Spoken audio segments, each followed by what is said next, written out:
Lannie. Today I'm going to be bringing you my September book haul. I also have an August book haul, but I just haven't posted it, so I might post that after this. But anyways, here are the books that I got in September, and I got a total of 5 books. But I did get these first 4 books free from Lovingdom Books BookTube Tours, and I'll leave a link to that in the description if you would like to become a BookTube Tour host. The first 3 books are The Key, Red, and War, all by Jennifer Ann Davis, and this is part of the True Rain series. I do have a review of the 3rd book in the series, but if you want to read the series, pretty much the synopsis is that there's this one girl named Grandma, and she lives with her uncle and aunt, and in the kingdom that she lives in, the whole entire royal family has been murdered. But there are rumors that one of the children of the royal family did survive. And then also we go back to Rayma's story, who is living a normal life until a prince comes to her town and forces her to marry him, and she finds herself, instead of falling for the evil prince, but falling for the prince's brother. I rated the series approximately 2.5 stars. I just had a couple of problems with the characters in my opinion,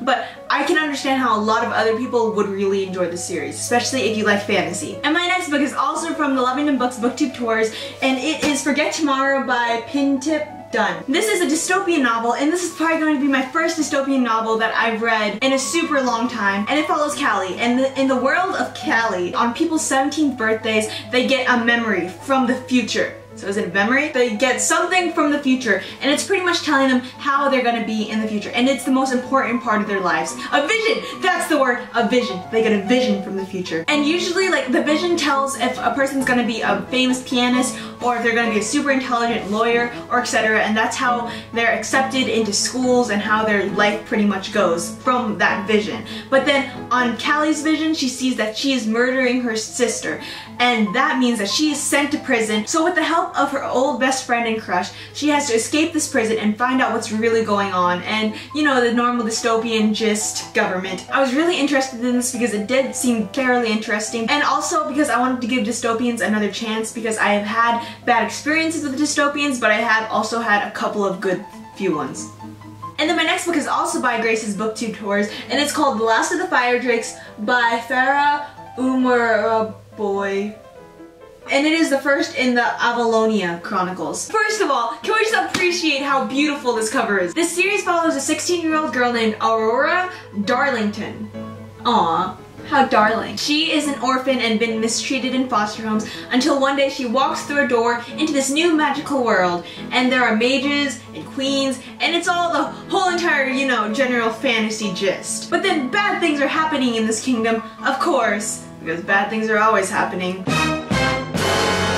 So then she acquires the help of a young fae, a magical Pegasus, and a mage in order to learn the truth about her past and release the power within herself. I've not yet read this book, but it does seem super interesting to me because I love fantasy novels. This does sound a lot like the Madoran Chronicles, and I really enjoyed the Madoran Chronicles. Thanks, K-Books. And apparently it does talk about political intrigue and magical thingies and cool creatures, and the world seems honestly very interesting, so I'm excited to get into it. I actually forgot to mention that if you liked any of these 5 books that I mentioned, there's actually a giveaway to each individual book, and so you can enter those in the description box below, along with a lot of information about the books and the authors. And the last book that I bought in September, which is probably my most anticipated release, is Crooked Kingdom by Leigh Bardugo. And I was dumb, and I was not aware that this Target edition had a poster on the inside, so now I have no poster.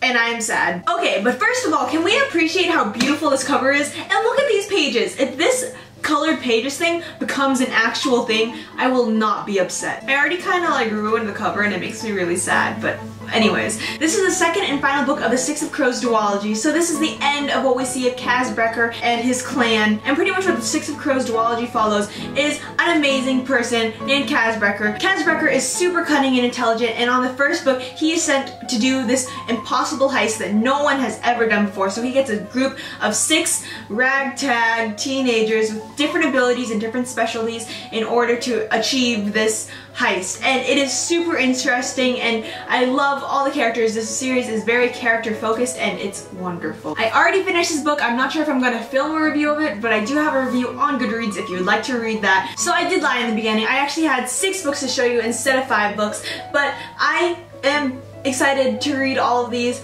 even though I've read a couple of them already. So thank you so much for watching. Bye!